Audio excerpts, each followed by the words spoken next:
Hey y'all, this is Bridget London and the Highwaywoman radio show, coming to you from Austin, Texas.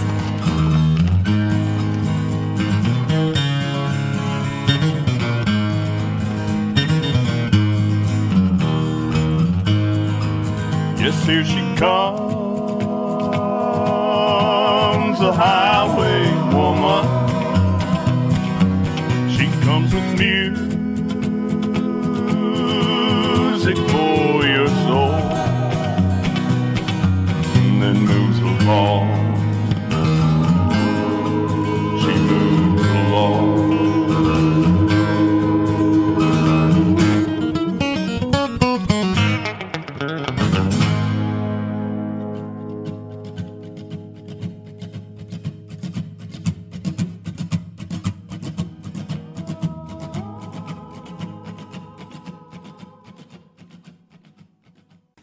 If you're just tuning in, this is Bridget London, and you're listening to the Highwaywoman radio show. And right now with me on the phone is one of my favorite new artists. I'm very excited to play for everybody his music today, is J.P. Harris and the Tough Choices. Hey, J.P. Hey, Bridget. Thanks for having me. Thanks for being on the show. Now, you're in Texas, aren't you, right now? I am indeed. I'm in Dallas. In Dallas. How long are you all here for? Well, we're just sort of wrapping up a second stop over here in Texas on this tour. We were in Austin about 3 weeks ago for a whole week and had a blast down there, swung out further west and ducked back over here for a great gig last night with Mr. Mike Stinson at an old dance hall here in town. And we're headed back out up into Colorado and points west and back east and all over the map. Well, you have a brand new record out, and it's called I'll Keep Calling. That's only been out for a couple of months, really, and it's really kind of been taking the country music world by storm. Everybody, is just feeling like they're discovering somebody really great that's playing, real hardcore country music. Yeah, let's play a track from that, and then let's come back and talk a little bit about how you got started in the business and this new album, all right? Okay, sounds good. This is Badly Bent from my guest tonight, J.P. Harris and the Tough Choices. 'Cause these clothes ain't dirty, honey, they're just stained from the honky-tonk lifestyle that I've maintained. And this heart ain't broken, it's just badly bent. And each time I try to straighten it out, I wind up drunk again. And that was Badly Bent from the new album from J.P. Harris and the Tough Choices called I'll Keep Calling. So, J.P., tell me a little bit about how you got started in music. You've been on the road since a very young age. Tell us a little bit about your beginnings in country music. I've always sort of had a soft spot for it since I was a kid. My grandparents are country music fans, obviously, and kind of grew up in a household that listened to all sorts of classic and southern rock kind of stuff, 70s rock and roll. And as I got a little bit older, I started playing all sorts of punk rock and heavy metal, all sorts of different kinds of music. And then when I headed out and left home when I was about 14, I kind of realized pretty quickly off that traveling around with a giant amplifier wasn't really an option. There wasn't a whole lot of ways to make electrified music. As soon as I left home, I started spending most of my time living and working outside of urban centers and, a lot of old logging camps. And I lived in Arizona in these sheep herding camps that I worked out of. And so, sort of through necessity, I wanted to play music still, and all I had was an acoustic guitar. So I, needed to find a way to sort of entertain myself and other folks around me as best as I could. Sort of slowly segued into that. I think, I started learning much old standard, sort of Johnny Cash and Hank Williams and some Roger Miller and stuff like that. That was kind of what I used to busk a lot when I was in cities, and sort of fell into it as a necessity, as my only way to make music was acoustically. And that was kind of when I first started playing it, but I didn't really start writing music myself until about 3 years ago. It kind of dawned on me that maybe I should give it a whirl. I'd never really written any sort of original music of any sort up until that point. Just sort of fell into it out of nowhere. Next thing I knew, I had a record out. Now, this is on an independent label, this album? Yep. And Absolutely. that's the way we like it. Good. Really, in listening to your music, you have a very original sound, and yet you're still remaining that true hardcore country. I mean, I keep saying that phrase, but that's about the best way I can use to describe it. But you know, you don't sound like anyone else either. And I also love the musical arrangement on this as well, as far as, you know, nice sparse production. And did you produce this yourself, JP? Yep. I mean, I kind of laughed because, you know, sort of said, well, someone else asked me this in another interview once, and I said, well, nobody really needed to produce it. The guys that played on it were pretty good, you know. But, you know, technically, yeah, I did produce the album. You know, I did a lot of work. And, you know, not just the groundwork of getting all the musicians together and, you know, getting the project organized, but, you know, in the studio coming up with a lot of, you know, the arrangements and ideas and sort of tailoring solos and different fill parts. And Joel Savoy, the fellow who engineered the record and also mixed and mastered it with me, and he also played all the fiddles on it. He and I sort of informally co-produced a lot of parts. Working with him in the studio was real fun. He had a lot of good musical input, and between he and I, we got a lot of really fun stuff accomplished in there. But yeah, I did most of the production work myself. I had a pretty clear idea of the sound and the style that I wanted, and was able to sort of unleash a pretty good posse of musicians on it, and happy that it came out. Well, let's play Two for the Road. How does that sound? Sounds good. All right. This is from the brand new album, J.P. Harris and the Tough Choices. I'll Keep Calling, and the song is Two for the Road. Oh, I'll take one for my heartaches and two for the road. All the whiskey tears that I've cried for you, well, you'll never know. And the ones I've drank already just won't kill. Psyching, so I'll take one for my heartaches and two for the road. All right, and we're back. If you're just joining us, this is Bridget London, and you're listening to the Highwaywoman radio show. My wonderful special guest tonight, J.P. Harris. He's out on tour right now on his brand new record, and we're just playing some cuts from that and talking a little bit about how he got started in the business and his new album. Now, are you going to be touring pretty regularly this year, you think? Yeah, we should be. Well, we just keep getting booked for more and more dates every day. We just got asked to come back to Dallas after our gig here last night. So we a tentative hold on a day in December for Dallas again, and a pretty extensive schedule. We've been out almost solid since February, since right before this album actually became physically available.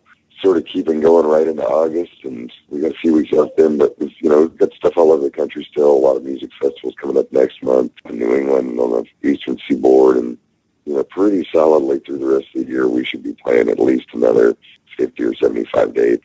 Now, how many pieces do you take with you out on the road? I know traveling is so expensive, especially now. No? Yeah. Yeah, it's not easy to get around, that's for sure. So, you know, it sort of varies. You know, we always minimally come out with at least four of us. You know, we got bass, two electric guitars, and drums. You know, occasionally, we normally have a pedal steel player. Occasionally we have a fiddle player also. But recently we've been doing some sort of stripped-down touring. It's hard to find, especially pedal steel players. There's a certain thing about those guys. They're a very unique breed. Mm-hmm. And finding ones that are specifically interested in coming out on the road can be a little tough sometimes. But we tend to usually have a steel guitar out with us. In this particular run, like I said, we don't. But for instance, all of next month, we've got a pedal steel with us. And most of the gigs in August and September we're doing. So, you know, pretty standard lineup. Who do you listen to when you're traveling on the road? Who do you like to listen to? Who are some of your favorite artists? Hear a lot of your influences as far as like the older stuff, but well, you know, I got all sorts of, like you said, you know, there's obvious influences. You know, old Buck Owens, and definitely Merle Haggard is a real big influence on me musically and stylistically. But you know, I've been listening a lot recently. I've gotten real into a lot of this old. Del Reeves is kind of my favorite guy these days. He wrote a lot of great, you know, good trucking songs and just solid movers. And between him and we're getting real into some 70s Red Simpson, and you know, anything that makes you feel like you're ready to keep the pedal down in the van and speed up a little bit. You know, been pretty constant rotation for me. So, yeah, a little old Bobby Braddock, just kind of mix up the trucker hits, while we're out on the road. So. I was going to ask you if you're a Dave Dudley fan. Oh yeah, I can love hear a the little guy. of that. Yeah. Love the album, and let's play the title track, shall we? I'll Keep Calling. Absolutely. All right, J.P. Harris, folks. Oh, I'll keep calling you on the telephone, even though you're not home, and waiting through the rings to hear you say, well, thanks for calling, but I ain't home, and leave a message at the tone, and maybe I will call you back someday. Well, I've been here for so long. I'll Keep Calling, the title track to J.P. Harris and the Tough Choices brand new album out. We're talking with JP. He's been on the road solid last several months, touring on the album, and is getting such a great response. And I know for those of you listening here in Texas, I know you're going to be wanting JP to relocate here. I'm sure some people have been bugging you about that already. Oh, yeah, they don't ask a time or two. So. Are you living in Nashville currently, though, right, when you're home? Yep. If you can call anywhere home right now, that would be it. So that's where when I'm finally out of the van for more than just an evening for a show, that's where I tend to do it, is in Nashville. So. So you say you just started actually writing like 3 years ago, and you've got a full album's worth of material. Are you feeling that you're writing a lot when you're on the road, or do you find it harder? Some people it goes one way, and some folks the other, Yeah, it's kind of all over the map for me. I mean, I would say generally speaking, I write a lot less the more that we're on the road. But, there's actually a pretty sizable handful of songs that we just didn't have room for on this album. And so I do have a very good chunk of the next album's material already written and stuff. We play live every night. Writing on the road can be a little tough. There's a few songs on the album that I got, kind of a hook for driving along by myself, heading to a job site or driving down the road on tour or whatever. Generally, I do most of that, when I'm at home. It is a little tough being in the city, and I wrote all of those songs that are on that album. I wrote when I was still living way up in the Northeast and living way out in the country like I had for a bunch of years, and just a lot more peace and quiet. No one around to hear me banging on a guitar and finding sour notes until the good one came out when I was trying to get a song together, So the city living changed a little bit, but, it's being out on the road is what still gives you the open headspace to sort of think about the songs and let them sort of come in naturally. So. As far as being on the road and kind of all these new experiences happening for you, have you had any tour dates that have kind of stand out as a highlight or fun times, or maybe, supporting along with other musicians, met some other bands you like? Fun thing, like you say, you're playing with Mike Stinson last night. I'm sure that was fun. Yeah, there's been a whole lot of highlights. I mean, in general, I have to say, we've shared the bill with all sorts of bands, across the board, and we did a big gig opening for David Allan Coe a couple of years ago. We've done a lot of fun, co-bills and stuff like that. I'd say that, the most exciting things that have been happening to me recently is really how much we've gotten to sort of experience a lot of these old dance halls and bars around the country, especially down in Texas and over into the Southwest. Just recently, we got to play at the Continental Club for the first time in Austin, played at Riley's down in New Braunfels, Texas, first place to get a liquor license in Texas after Prohibition was lifted. And then when we moved over in Arizona recently, we got to play a lot of really cool old historic hotels. We had the Bisbee Grand down on the border, and up in Flagstaff, the Hotel Monte Vista. And one of the coolest experiences we had recently was playing at Club Congress in Tucson. Had a really great gig down there, and it's just a beautiful old place. And to get to go into these places, and you realize you're standing on the stage that a bunch of other pretty solid country musicians from the last, 60, 75 years have been playing on. And last night here in Dallas, we got to play at the Sons of Herman Hall, and, on our way out, there was a lot of people telling us, Elvis Presley played on that stage, Ray Price has played on that stage. So, when we get to walk in the footsteps of people, the same kind of old clubs that they've been playing since the 50s and 60s, that's a good feeling. You know you're doing something right. So. We're really looking forward to you coming back here to Texas, and you'll have to let me know and come back on the show, and we'll promote your Texas appearances, but we do have stations that run this all across the country and over in Europe, so we want to tell those folks to keep an open eye out for you. Well, where can folks get a hold of your tour schedule best? Yep, the best way to find us is right there. It's so easy to remember. It's just ilovehonkytonk.com, and that's the best way. It's updated daily, and music and, you know, stories and all that other good stuff there. So definitely there is the best place to keep an eye for us. And then obviously cowislandmusic.com in order to find your own copy of a new record. So a lot of folks have been using Kickstarter. In fact, many of my friends in Kickstarter for a new project. You actually have a Kickstarter project for a van. Is that correct, JP? That is correct. Well, you know, I've always done a real good job at sort of making sure that the guys that come out on the road with me get paid. You know, a lot of times that's meant that I don't get paid. And